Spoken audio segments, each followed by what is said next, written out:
दोस्तों, जैसा कि हमें पता है कि अगला पेपर 27 तारीख को विज्ञान का है।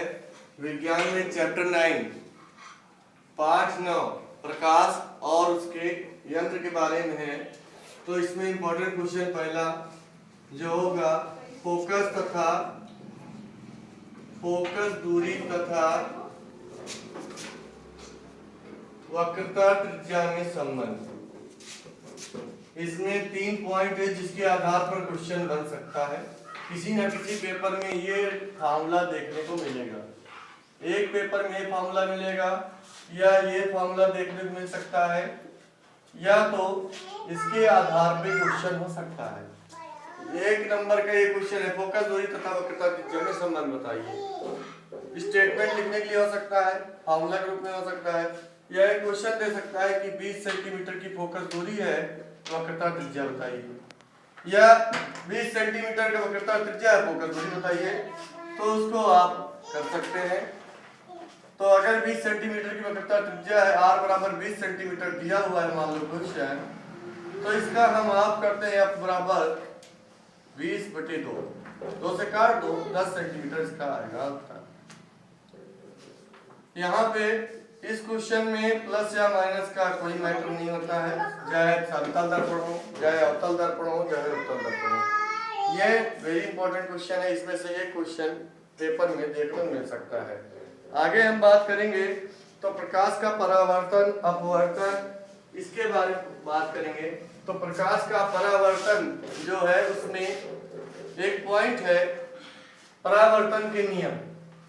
तो इसमें आप सब जानते हैं कि परावर्तन के नियम 2 हैं, आपतन कोण,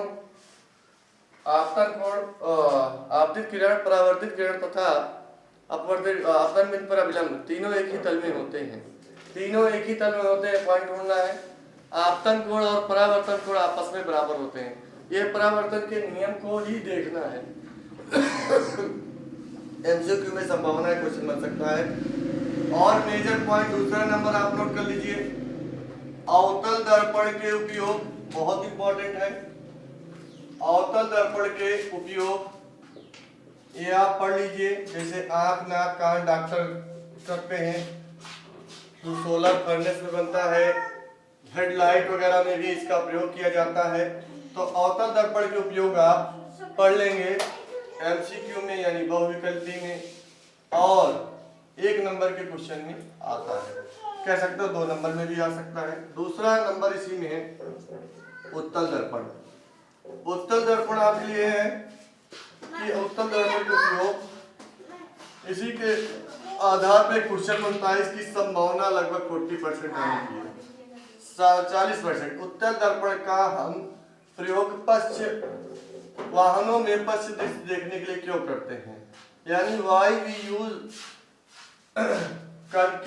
convex mirror for rear view. Rear view के लिए इसका यूज क्यों करते हैं, ये क्वेश्चन जरूर याद कर लेना। लगभग 40% चांसेस है, याद कर लेना। अवतल दर्पण का उपयोग अच्छा से याद कर लेना।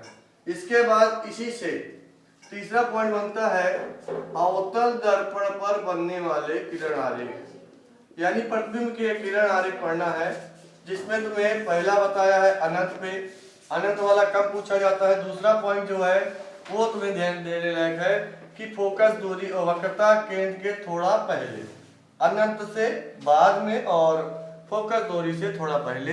दूसरा, इसके बाद आप तीसरा पढ़ेंगे, तीसरा वाला पढ़ेंगे जब वक्रता केंद्र पे होगा।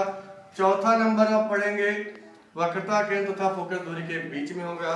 और मोस्ट इंपॉर्टेंट हो जाता है जब फोकस पे होता है। ये वस्तु हमारी जब फोकस पे होगी, इसलिए ये वाला डायग्राम याद कर लेना। तीसरा जो बताया, चौथा डायग्राम जिसमें तुमने वक्रता केंद्र पर वस्तु को पढ़ा, वो वाला डायग्राम ये बना के प्रैक्टिस कर लेना। 2 से 3 बार कम से कम प्रैक्टिस करना है। उत्तर दर्पण से उतना कोई ज्यादा वो नहीं है।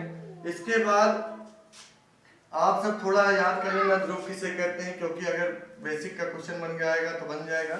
एक बार देख लेना है ध्रुव किसे कहते हैं। जैसे कर्वेचर है, इसके मध्य बिंदु, इसके केंद्र बिंदु को हम क्या कह देते हैं, ध्रुव कहते हैं। ये सब देख लेना है आप सबको। इसके बाद आपके पास और भी क्वेश्चन है जो अगले वीडियो में हम डिस्कस करेंगे।